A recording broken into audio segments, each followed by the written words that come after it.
Perú, Aníbal Torres ha presentado ante el presidente peruano Pedro Castillo su renuncia después de que el Congreso haya rechazado modificar la ley que limita las convocatorias de referéndum en el país, según ha informado la emisora RPP. Torres ha optado por su dimisión después de que el Parlamento haya negado la moción de confianza que presentó la semana pasada y con la que pretendía derogar la Ley 31.399, una norma que desde principios de 2022 pone trabas a la convocatoria de una votación popular. El jefe de gobierno esperaba devolver al Jurado Nacional de Elecciones la autoridad para la convocatoria de referéndum, sin pasar por la aprobación en el Parlamento, algo que la mesa del Congreso ha rechazado de pleno este jueves. Situación, la de la renuncia, que ha sido aceptada por el presidente del país. Y habiendo aceptado la renuncia del Premier, a quien le agradezco su preocupación y el trabajo por el país, renovaré el gabinete. Invoco al Congreso de la República a respetar el Estado constitucional de derecho. Con algo más de 9 meses en el cargo, Aníbal Torres ha sido el primer ministro más longevo del Ejecutivo peruano desde que Pedro Castillo juró su cargo como presidente de Perú el pasado 28 de julio de 2021. Además, Torres ha sido el cuarto jefe de gobierno durante el mandato de Castillo. Prepárate para sumergirte en un escándalo político que está poniendo a Perú en el centro de la atención mundial. El primer ministro peruano Gustavo Adrianzén ha presentado su renuncia tras 14 meses al frente del Consejo de Ministros, justo un día antes de enfrentarse a una moción de censura en el Congreso que amenazaba con destituirlo por su supuesta incapacidad para frenar la alarmante ola de criminalidad que sacude al país. Esta decisión, que ha desencadenado la disolución total del gabinete de la presidenta Dina Boluarte, llega en un momento crítico, coincidiendo con un paro nacional convocado para este miércoles en protesta por la inseguridad y la falta de respuestas del gobierno. La renuncia ha desatado un torbellino de especulaciones. ¿Fue un acto de responsabilidad para evitar un mayor deterioro político o un movimiento calculado para escapar de las consecuencias de su gestión? Quédate con nosotros mientras exploramos cada rincón de esta crisis, desde los detalles de la inseguridad que la precipitó hasta las implicaciones para el futuro de Perú y su lugar en la región. ¿Qué opinas de la renuncia de Adrianzén? ¿Crees que fue una decisión valiente para proteger al gobierno o una cobardía frente a sus responsabilidades? Déjanos tus comentarios y suscríbete para no perderte nada. Comencemos por entender el trasfondo de esta noticia que ha sacudido a Perú.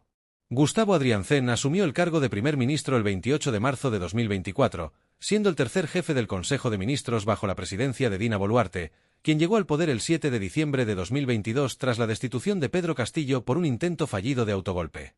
Desde el inicio, Adrianzén heredó un país sumido en múltiples desafíos, una escalada sin precedentes de la delincuencia, una economía tambaleante por la inflación y el desempleo, y una ciudadanía cada vez más frustrada con las instituciones.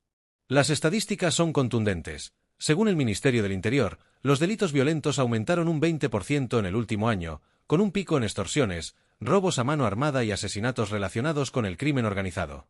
Las regiones de Lima, Piura y La Libertad han sido especialmente afectadas, donde las bandas criminales operan con impunidad, extorsionando a comerciantes y utilizando tácticas como atentados con explosivos. La oposición, liderada por bancadas como Fuerza Popular y Perú Libre, acusó a Adrianzén de no haber presentado un plan efectivo para revertir esta situación, lo que llevó a la moción de censura programada para hoy, miércoles. ¿Qué te parece la magnitud de la crisis de inseguridad en Perú? ¿Crees que Adrianzén debería haber sido el único responsable de este problema, o es un desafío que va más allá de un solo líder? La moción de censura no era un trámite cualquiera. En el sistema político peruano, el Congreso tiene la facultad de interpelar y censurar a los ministros, incluido el primer ministro, si considera que han incumplido sus deberes. Una aprobación de la moción habría significado la destitución inmediata de Adrianzén, un golpe devastador para el gobierno de Boluarte, que ya lidia con una aprobación pública por debajo del 10% según encuestas recientes. Los opositores argumentaron que Adrianzén no solo falló en la seguridad, sino que también mostró ineptitud en la gestión de la economía, donde la inflación ha superado el 5% anual y el desempleo afecta al 8% de la población activa. Sin embargo, algunos expertos sugieren que la moción era también un arma política para desgastar aún más a Boluarte, cuya relación con el Congreso ha sido una guerra constante desde su ascenso al poder tras el caos desatado por Castillo. ¿Crees que la moción de censura fue un castigo justo por los errores de Adrianzén, o una jugada estratégica para desestabilizar a la presidenta? ¿Qué habrías hecho tú si estuvieras en su lugar frente a esta amenaza? La renuncia de Adrianzen, anunciada el martes 13 de mayo a las 10 hora local, fue un movimiento inesperado pero calculado. Según fuentes del Palacio de Gobierno, Adrianzen tomó esta decisión para evitar una destitución pública que habría intensificado la crisis y alimentado las protestas ya programadas para este miércoles. Al renunciar, no solo salvó su reputación de un posible rechazo humillante en el Congreso, sino que también provocó la disolución automática del gabinete, como establece la Constitución peruana, obligando a Boluarte a formar un nuevo equipo en un plazo de 72 horas. Esta maniobra podría darle a la presidenta una oportunidad de renovar su gobierno y apaciguar a la opinión pública, aunque también abre un periodo de incertidumbre en un país que necesita estabilidad urgentemente. Algunos ven esta renuncia como un acto de lealtad hacia Boluarte, mientras otros la consideran una deserción en un momento crítico. ¿Qué opinas de la estrategia de Adrianzen al renunciar antes de la censura? ¿Crees que fue una decisión prudente para proteger al Ejecutivo o una muestra de debilidad bajo presión? ¿Qué harías tú en su situación? Conozcamos mejor a Gustavo Adrianzen, cuya carrera ahora queda marcada por este capítulo. Antes de ser primer ministro, Adrianzen fue un diplomático respetado, con una trayectoria de más de 20 años en el servicio exterior peruano, incluyendo su rol como representante ante la Organización de los Estados Americanos, OEA, entre 2015 y 2020. Su nombramiento en 2024 fue un intento de Boluarte de traer estabilidad tras la salida de Alberto Otárola, envuelto en acusaciones de nepotismo. Adrianzen llegó con la promesa de fortalecer las instituciones y liderar una cruzada contra la inseguridad, pero su gestión se vio opacada por la falta de resultados tangibles. Durante su mandato, intentó medidas como el refuerzo de la Policía Nacional con 5,000 nuevos agentes y la declaración de estados de emergencia en zonas críticas, pero estas acciones fueron criticadas como insuficientes y tardías. Además, su estilo reservado y su incapacidad para negociar con el Congreso exacerbaron las tensiones políticas. ¿Qué te parece el perfil de Adrianzen? ¿Crees que su experiencia diplomática lo preparó para los desafíos de liderar en un contexto de crisis, o fue un error ponerlo al frente del gobierno? La inestabilidad política en Perú no es nueva, y la renuncia de Adrianzen es solo otro episodio en un patrón preocupante.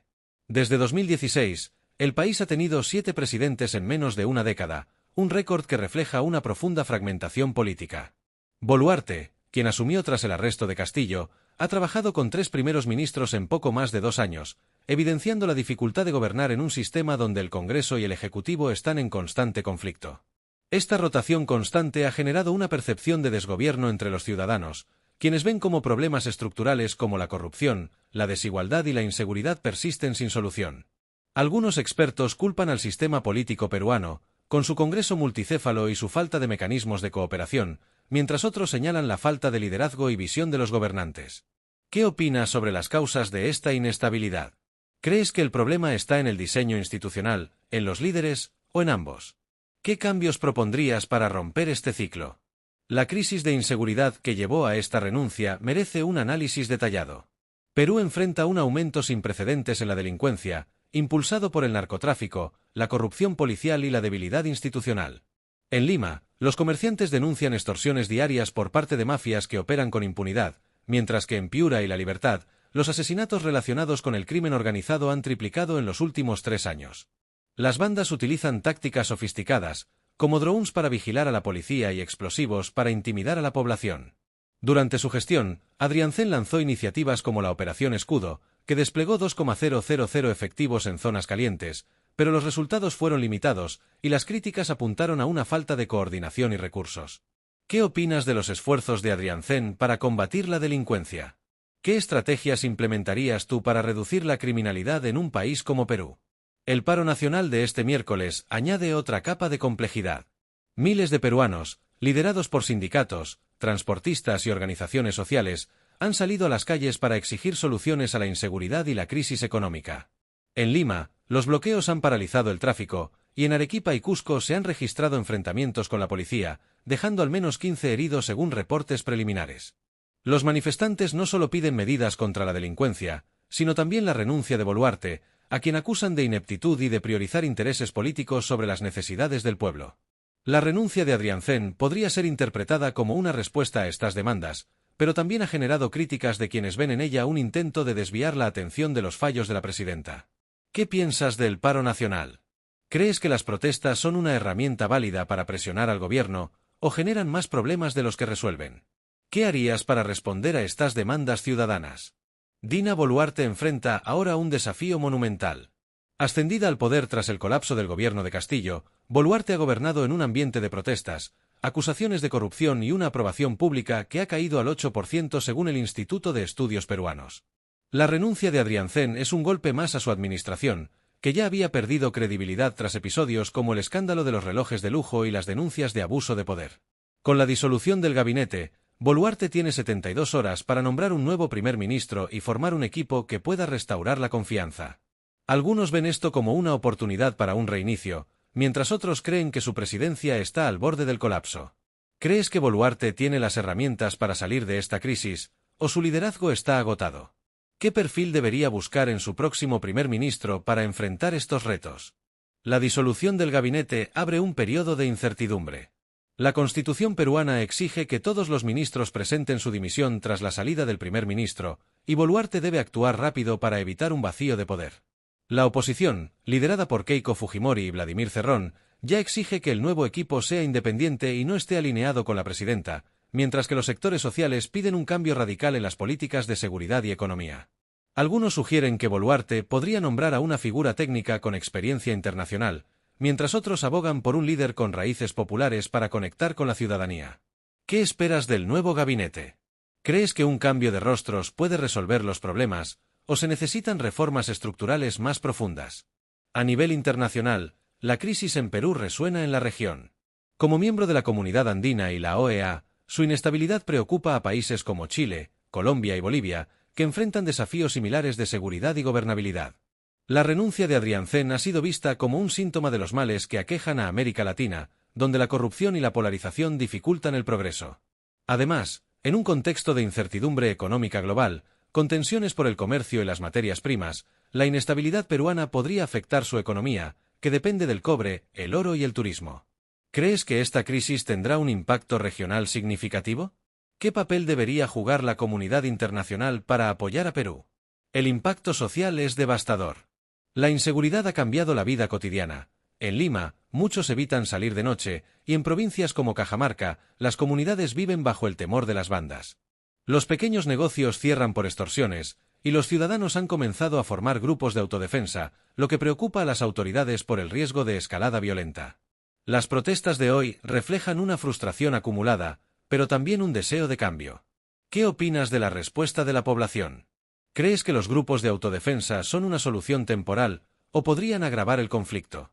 Los medios y las redes sociales han amplificado el debate. La prensa ha destacado la inseguridad y las fallas del gobierno, pero algunos critican una cobertura sensacionalista que alimenta el caos. En Twitter, los peruanos están divididos. Algunos celebran la renuncia como un paso hacia la accountability, otros la ven como un fracaso más del sistema. ¿Qué rol crees que deberían tener los medios? ¿Están informando con responsabilidad, o exacerbando la crisis? El legado de Adriancén queda en entredicho. Su perfil técnico y diplomático no fue suficiente para los desafíos políticos y sociales de Perú. Algunos lo ven como un chivo expiatorio de los errores de Boluarte, otros como un líder inepto. ¿Qué opinas de su paso por el gobierno?